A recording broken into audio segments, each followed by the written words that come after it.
Tidak berduaan saja, orang tua Bibi Ardiansyah melakukan ziarah ke makam anaknya dan Vanessa Angel, bersama dengan Tom Liwafa, Crazy Rich Surabaya.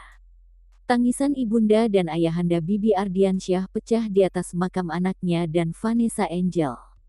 Sambil berdoa, tangisan ibunda Bibi pecah. Ia tak bisa membendung air matanya ketika memanjatkan doa untuk anak dan menantunya. Kesedihan mendalam juga masih dirasakan ayahanda Bibi, Faisal. Ia menangis sesungguhkan ketika ziarah ke makam putra dan menantunya itu bersama Crazy Rich Surabaya, Tom Liwafa.